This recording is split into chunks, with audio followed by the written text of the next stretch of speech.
la libertad. Agradecerle también al presidente por haber confiado en mi equipo para un momento tan difícil como este que estamos enfrentando. Definitivamente estamos frente a la peor herencia de nuestra historia. Un país donde los argentinos somos cada vez más pobres, con un déficit fiscal que supera los 5,5 puntos de producto, con un Banco Central con una hoja de balance absolutamente deteriorada, sin dólares en sus activos y con el equivalente a 3 bases monetarias en pasivos remunerados.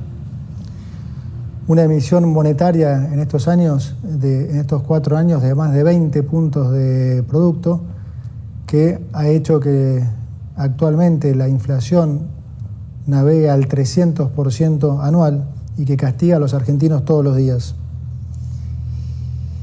Precios reprimidos en energía, en tarifas, en el dólar, que se están pagando entre la mitad y una quinta parte de su valor real.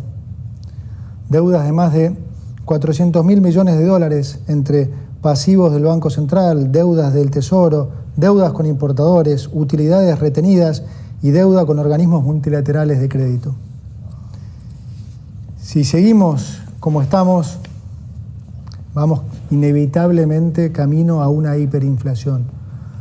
Podemos, como dijo el presidente en su discurso, llegar a niveles de 15.000% anual. Para que se entienda eso en números, hablamos de que una leche pase de valer 400 pesos a 60.000 pesos en el lapso de un año. Nuestra misión es evitar esta catástrofe. Y para solucionar este problema, lo primero que tenemos que lograr es identificar, reconocer la génesis de este problema. Este es un punto central. Me voy a detener un poco aquí para explicar esto. Si uno dijera, yo lo he hecho muchísimas veces en charlas durante muchísimos años, si uno le preguntara a la mayoría de los argentinos cuál diría que es el mayor problema, la deuda, la inflación, el dólar o el déficit fiscal, siempre la mayoría de las respuestas, diría más del 95% de las respuestas, se lo llevaba la deuda, la inflación y el dólar. Prácticamente ninguna respuesta correspondía al déficit fiscal. Sin embargo, la génesis de nuestro problema ha sido siempre fiscal. Lo que se manifiesta como los problemas son en realidad las consecuencias de cómo se ha financiado ese déficit. ¿Qué es el déficit? Bien simple. El déficit es cuando se gasta más de lo que se recauda a nivel de país. Déjenmelo llevar a sus hogares.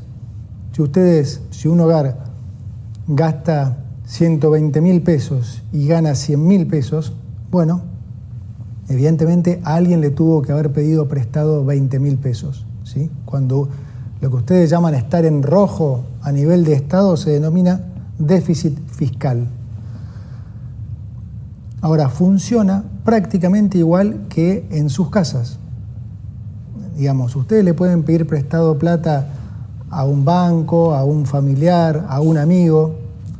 Bueno, a nivel de país, si el país quiere gastar más de lo que recauda, le pide al mercado plata, le pide a los organismos multilaterales de crédito como el Fondo Monetario Internacional, o le pide al Banco Central que se lo imprima. Ahí, si quieren, está esa sutil diferencia. Digo sutil porque aún en ese caso también es deuda. Entonces, los problemas que se originan de financiar ese déficit son los problemas que le llega a la gente, ¿sí? Si se financia ese déficit excesivamente con deuda o repetidamente con deuda, se terminan generando problemas financieros. Si se financia con emisión del Banco Central, ¿qué es lo que pasa? Hay una sobreabundancia de pesos, como con cualquier bien, cuando hay sobreabundancia de un bien, ese precio cae. Si hay sobreabundancia de naranjas, el precio de las naranjas cae. Si hay sobreabundancia de petróleo, el precio de la nafta cae. Si hay sobreabundancia de pesos, el precio de los pesos cae. ¿Cómo se manifiesta esto? Cae con respecto a los activos financieros como el dólar y cae con respecto a los bienes de la economía, o sea, inflación. Esas son las cosas que la gente le llegan, que la gente percibe, problemas de inflación, deuda, dólar. Ahora, el origen de ese problema siempre ha sido fiscal. ¿Y cuál es la razón de nuestras crisis recurrentes? Es que nosotros siempre como país nos hemos focalizado en querer solucionar las consecuencias, pero nunca el problema. Políticamente, digamos que siempre hemos sido adictos al déficit. Entonces, solucionar las consecuencias nunca han solucionado la raíz del problema y por eso siempre hemos caído en crisis recurrentes y en buscar falsos culpables. Entonces, típicamente, ¿qué hemos hecho a lo largo de estos últimos 100 años? Bueno, los problemas de deuda los reestructurábamos la deuda y le echábamos la culpa a los que nos prestaron. Si teníamos problemas de inflación, poníamos precios cuidados, control de precios y le echamos la culpa a los empresarios. Si tenemos alguna escalada en el dólar, le ponemos cepo y le echamos la culpa a los especuladores. Y el déficit, bien, gracias. Y esa es la razón por la que las crisis se repiten y se repiten. Imagínense ustedes que si reestructurar la deuda fuera la solución, bueno, ya la reestructuramos 9 veces, deberíamos ser Suiza.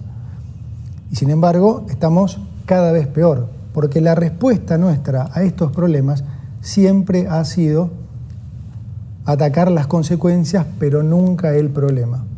Siempre ha habido una actitud política de siempre gastar más de lo que se recauda, independientemente de lo que se recaude. Cuando se recaudaba 100, se quería gastar 120, cuando se recaudaba 120, se quería gastar 140, cuando se recaudaban 140, porque seguíamos subiendo impuestos, se gastaba 160, y siempre hemos seguido ese patrón. Si quieren más datos, de los últimos 123 años, Argentina tuvo déficit fiscal en 113, es decir, constantemente, prácticamente todos los años vivió en déficit. Esto quiere decir siempre tuvo que buscar cómo financiar ese déficit.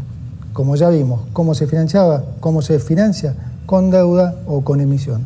Esto es lo que es muy importante que se entienda, porque en Argentina esta relación entre el déficit y su financiamiento, en la gran mayoría de los ciudadanos, está rota. Digamos, para muchos el tomar deuda es casi un capricho del ministro de Economía de turno. Y no es así. El problema, de vuelta, es siempre el déficit fiscal, el gastar más de lo que se recauda. Esa es la razón de nuestros problemas. Por eso ahora lo que nosotros venimos a hacer es lo opuesto a lo que se ha hecho siempre. Nosotros lo que venimos a hacer es a solucionar este problema de raíz, justamente para no tener que padecer más esas consecuencias, para no tener que padecer más inflación, para no tener que padecer más pobreza. Para eso es fundamental solucionar nuestro problema de adicción al déficit fiscal. Y esto hoy representa una oportunidad para todos porque es la primera vez en más de 100 años que llega al gobierno un candidato que explica esto, que la gente lo entiende y lo vota muy mayoritariamente. Cuando yo era chico y por muchos años hubo siempre candidatos que intentaron explicar esto, pero nunca tenían más de 5 o 6% de los votos. Hoy estamos de vuelta frente a una oportunidad histórica, porque finalmente un candidato logró una mayoría absoluta y logró que la sociedad entendiera que este es el problema, entendiera que no hay más plata, que no se puede seguir gastando más de lo que recaudamos. Para solucionar entonces este problema, voy a proceder a leerles las medidas que componen este paquete de urgencia, cuya finalidad es neutralizar la crisis y lograr estabilizar las variables económicas. Paso a enumerarlas. Entonces, 1. No se renuevan los contratos laborales del Estado que tengan menos de 1 año de vigencia, una práctica habitual en la política, esta de incorporar miles de familiares y amigos antes de un cambio de gobierno para mantener sus privilegios. 2. Se decreta la suspensión de la pauta de gobierno nacional por 1 año.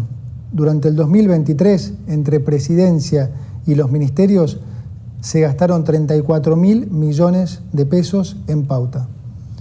No hay plata para gastos que no sean estrictamente necesarios y mucho menos para sostener con plata de los contribuyentes medios que se crean solo para alabar las virtudes de los gobiernos de turno. 3. Conforme la ley de ministerios decretada por el presidente, los ministerios se reducirán de 18 a 9 y las secretarías de 106 a 54. Esto va a redundar en una reducción de más del 50% de los cargos jerárquicos de la función pública y del 34% de los cargos políticos totales del Estado Nacional. 4. Vamos a reducir al mínimo las transferencias discrecionales del Estado Nacional a las provincias. Recursos que lamentablemente en nuestra historia reciente se han usado como moneda de cambio para intercambiar favores políticos, para hacer política, digamos. 5. El Estado Nacional no va a licitar más obra pública nueva y va a cancelar las licitaciones aprobadas cuyo desarrollo aún no haya comenzado. Como dije antes, no hay plata para pagar más obra pública que, como todos sabemos, muchas veces termina en los bolsillos de los políticos y los empresarios. La obra pública ha sido siempre uno de los principales focos de corrupción del Estado y con nosotros eso se termina. Las obras de infraestructura en Argentina serán realizadas por el sector privado, ya que el Estado, como dije, no tiene ya plata ni financiamiento para llevarlas a cabo. 6. Vamos a reducir subsidios a la energía y al transporte. Hoy el Estado sostiene artificialmente precios bajísimos en tarifas energéticas y transporte a través de subsidios. La política siempre lo ha hecho porque de esa forma engañan a la gente haciéndoles creer que les ponen plata en el bolsillo. Pero como todos los argentinos ya se habrán dado cuenta, estos subsidios no son gratis, sino que se pagan con inflación. Lo que te regalan en el precio del boleto, te lo cobran con los aumentos en el supermercado. Y con la inflación esta, son los pobres, finalmente, los que terminan financiando a los ricos. Adicionalmente, los subsidios al transporte en el AMBA son un acto de profunda discriminación con las provincias del interior. Vamos a terminar con esta discriminación al interior. 7. Vamos a mantener los planes potenciar trabajo de acuerdo a lo establecido en el presupuesto del año 2023. Y vamos, sobre todo, a fortalecer las políticas sociales que son recibidas directamente por quienes las necesitan, esto es, sin intermediarios, como la asignación universal por hijo y la tarjeta alimentar. 8. Vamos a sincerar el tipo de cambio oficial. El tipo de cambio oficial va a pasar a valer 800 pesos para que los sectores productivos tengan los incentivos adecuados para aumentar su producción. Esto va a estar acompañado por un aumento provisorio del impuesto país a las importaciones y a las retenciones de las exportaciones no agropecuarias. De esta manera, beneficiamos a los exportadores con un mejor precio y equiparamos la carga fiscal para todos los sectores, dejando de discriminar al sector agropecuario. Finalizada esta emergencia, vamos a avanzar en la eliminación de todos los derechos de exportación, que son un gravamen perverso, que claramente no nos gusta y que entorpece el desarrollo argentino. 9. Reemplazaremos el sistema de importaciones SIRA por un sistema estadístico y de información de importaciones que no requerirá de la aprobación previa de licencias. Se termina así la discrecionalidad y se garantiza la transparencia del proceso de aprobación de las importaciones, es decir, el que quiera importar podrá hacerlo y punto. Quiero ser claro ahora con los argentinos acerca de cómo van a ser los próximos meses.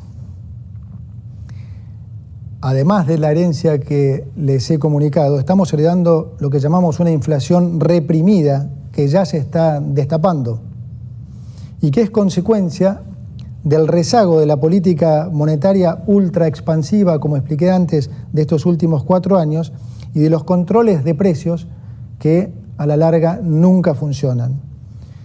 Lo ven todos en las góndolas del supermercado. Cualquiera que haya ido al supermercado en las últimas 2 semanas habrá visto cómo varios precios han aumentado casi 100%. Es decir, vamos a estar durante unos meses peor que antes, particularmente en términos de inflación. Y lo digo así porque, como dice el presidente, es preferible decir una verdad incómoda que una mentira confortable. Por toda esta situación de emergencia que vamos a vivir, es también que el presidente nos ha pedido que pongamos foco fundamental en la gente que más puede sufrirlo. Y es por eso que vamos a complementar estas medidas con una 10ª medida de importante carácter social, ya que lo que vamos a hacer es aumentar, duplicar el plan de asignación universal por hijo y aumentar en un 50% la tarjeta alimentar. Para terminar, déjeme decirle que de algo podemos estar seguros y que este es el camino correcto. Y que si seguimos por el otro camino, inevitablemente vamos a ir a un escenario de mucha mayor pobreza, de mucha mayor inflación y de mucho mayor sufrimiento. Argentina es un país rico en recursos naturales y humanos, y si hacemos finalmente los deberes que nunca hemos querido hacer, permitámonos soñar con volver a ser ese gran país